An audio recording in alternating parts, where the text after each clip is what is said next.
नमस्कार मंडळी, आज होती मला सुट्टी आणि त्यामुळे मग मी म्हटलं होतं माझ्या मिस्टरांना की मला खूप दिवसापासून धर्मवीर छत्रपती संभाजी महाराजांचा जो आपल्या मुळशीमध्ये झाला आहे किल्ला, पुण्यातच पिंपरी चिंचवड महानगरपालिकेमध्ये, तो बघायला जायचं होतं. म्हणून आम्ही निघालो होतो. आता माझ्या मिस्टरांना दिवसभर सुट्टी नव्हती, त्याच्यामुळे त्यांना उशीर झाला होता येण्यासाठी.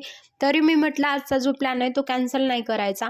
मग आमच्या इथून आहे जवळपासच, म्हणजे एक 20-25 मिनिटाचं अंतर आहे. ट्रॅफिक होती संध्याकाळी. बघा इकडे आम्ही निघालो होतो आणि इकडे आपण इथे आल्यानंतर कुणाकुणाला असं वाटतं की आपण पुण्यामध्ये नाही किंवा वेगळंच ते कन्स्ट्रक्शन्स वगैरे आहे. तर आम्ही अशा प्रकारे मग पुढे निघालो होतो आणि इकडे आम्हाला जाण्यासाठी ना वेळ लागणार होता, कारण संध्याकाळचं खूप ट्रॅफिक असतं. संध्याकाळी सगळ्यांना ऑफिसला सुट्टी होते, त्याच्यामुळे मग वेळ लागतो संध्याकाळी कुठेही जाण्यासाठी. तसं थोडंसं ट्रॅफिक होतं, पण म्हटलं आजचा प्लॅन कॅन्सल नाही करायचा, कारण मला मग नंतर सुट्टी नसते. म्हणून मी माझ्या मिस्टरांना म्हटलं होतं, खूप दिवसापासून सांगितलेलं की आपण इकडे जाऊयात, पण जाण्याचा काही प्लॅनच होत नव्हता. म्हटलं आज जाऊयात आपण. आणि आम्हाला माहिती नव्हतं तिथे गेल्यानंतर काय वगैरे कशा प्रकारे आहे, म्हणून आम्ही आलो होतो. तुम्हाला कळलंच असेल की आता आम्ही कुठे आलेलो आहोत.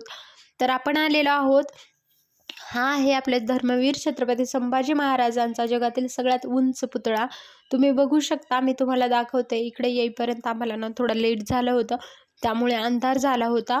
मग बघा अशा प्रकारे या किल्ल्याचं आता म्हणजे पुतळ्याचं वगैरे सुरू आहे काम. अजून अर्धवट काम झालेलं आहे, अजून याचं खूप काम बाकी आहे. पण तोपर्यंत म्हटलं की आपण बघून येऊया. जेव्हा याचं उद्घाटन झालं होतं तेव्हा पण आम्ही इकडे येणार होतो, पण तेव्हा काही कारणाने आम्हाला येणंच झालं नाही. खूप दिवसापासून मी इकडे म्हणजे आळंदीला जाताना येताना हा बघितला होता मी. इकडे मोठं असं गार्डन आहे आणि त्या गार्डनमध्ये हा किल्ला म्हणजे पुतळा जो आहे तो उभारला आहे. आणि हा आहे जगातील सगळ्यात उंच पुतळा. होय, याचं बांधकाम सुद्धा खूप छान होतंय आणि दगडी बांधकाम आहे हे सगळं. याचं स्ट्रक्चर जे आहे ते पूर्ण खूप मोठं आहे. ते याच्यामध्ये मावळे वगैरे अशा प्रकारे खूप मोठं आहे. इकडे गार्डन वगैरे होणार आहे. या गोष्टी आता पूर्ण झाल्यानंतर अजून मी दाखवण्याचा प्रयत्न करेलच. पण आज म्हटलं होतं आपण जाऊयात म्हणून मी माझ्या मिस्टरांना, आणि इकडे येईपर्यंत खूप अंधार झाला होता, कारण आम्हाला येण्यासाठी थोडासा वेळ लागला होता. ट्रॅफिकसुद्धा होतं आणि इथे आल्यानंतर आम्हाला वाटलं होतं की थोडंसं लाईट्स वगैरे व्यवस्था आहे, पण आता सध्या नाही आहे ती.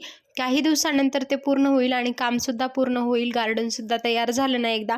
मी इथला व्हिडिओ पूर्ण माझ्या चॅनलवरती नक्की अपलोड करेन. पुण्यातले असेच नवनवीन व्हिडिओज पाहण्यासाठी प्लीज माझ्या चॅनलला नक्की सबस्क्राईब करा. आणि बघा इथे